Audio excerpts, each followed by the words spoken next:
Hello, and thank you all again for tuning in to Obscure Jewels, where I am your host, as well as your narrator, Crayola Coaster. And today, we'll be reading from Big Bird Can Share by Dina, Anastasio, illustrated by Leigh. So, as always, if you have a copy, please grab your copy, and let's read together. One day, I woke up very early.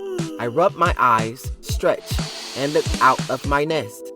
There, on my mailbox, were a brand new pail and shovel. The pail was bright blue, and it had a big red bow around it. The shovel was red. I looked at the tag tied on the handle. It said, "Dear Big Bird, I think you'll know what to do with this. Love, Granny Bird." Gee, I wonder what Granny Bird means, I thought. I walked down Sesame Street, hugging my new pail and shovel to my feathers. I never had a pail and shovel before.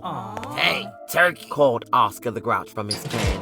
"what are you going to do with that pail and shovel?" "Oh, hi, Oscar," I said.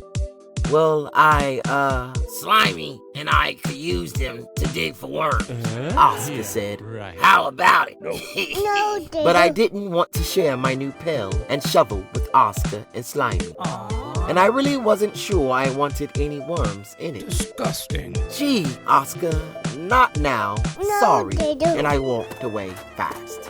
I almost bumped into Ernie and Bert. "Hello, Big Bird," said Bert. "Look at all the bottle caps we found for my collection." "Those sure are nice bottle caps," I said. "And that sure is a nice pail and shovel," said Ernie. "Could we borrow your pail to carry the rest of the bottle caps?" Well, Figgy Fizz bottle caps were a lot better than worms. Disgusting. But I still wasn't so sure about it. What if the bottle caps scratched my pail so it wasn't pretty anymore? What if Ernie and Bert forgot to give me my shovel back?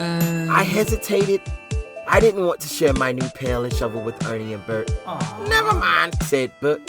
"I'll bet you're going to make a sand castle in the sandbox. We'll come to see it later." I walked through the park to the playground sandbox. How do you make a sand castle? I wondered.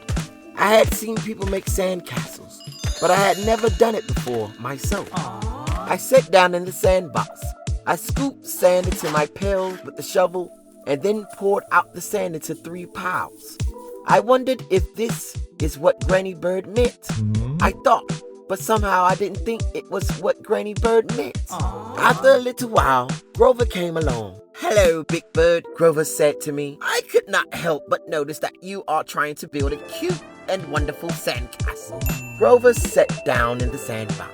"If you put water on it, the sand will stick together. Oh my Let me gosh. take your adorable little pail and fill it with water from the fountain." "Well," I said. Betty Lou stepped into the sandbox. "Would you like to share my watering can, Big Bird?" she asked. "You can use it to sprinkle the sand with water. Then we can use your pail to make towers." "Oh, thanks, Betty Lou," I said. "I guess you can share my pail." I took a watering can and handed her my pail. If Betty Lou could share her watering can with me, it seemed as though I had to share my new pail with her. It was hard, though. It was hard to let go of that handle. I sprinkled the sand with water, and Betty Lou showed me how to use my pail to make sand shapes. She packed wet sand into the pail and turned it upside down. Then she carefully lifted the pail off the sand. "Oh, Betty Lou," I said. "That's great!"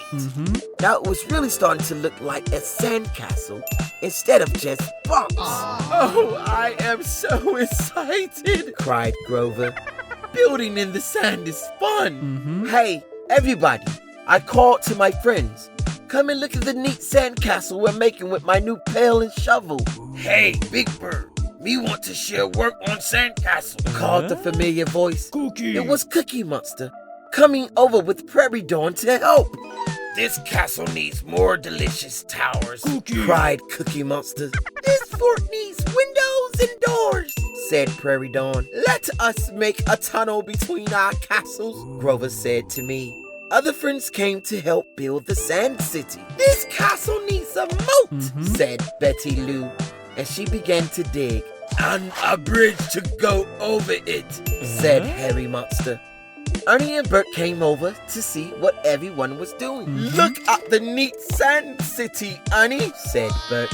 Right, Bert, said Ernie. but I think it needs some special decorations, don't you? I think it could look a lot fancier. What do you think, Big Bert? Sure, I said. The fancier, the better. Good idea, Ernie. Bert answered. How about some shiny figgy fizz bottle caps on the turrets?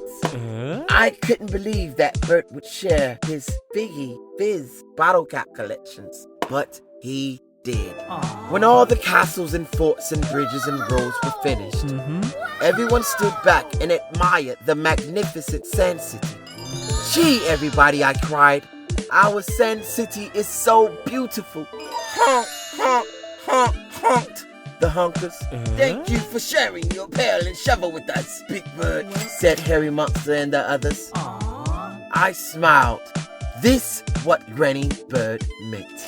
The end. And that was Big Bird Can Share by Dina Anastasio. Illustrated by Tom Leigh. So as always, thank you all for tuning in, for liking, subscribing, sharing, interacting, all the above. And until next episode, keep reading. Thank you.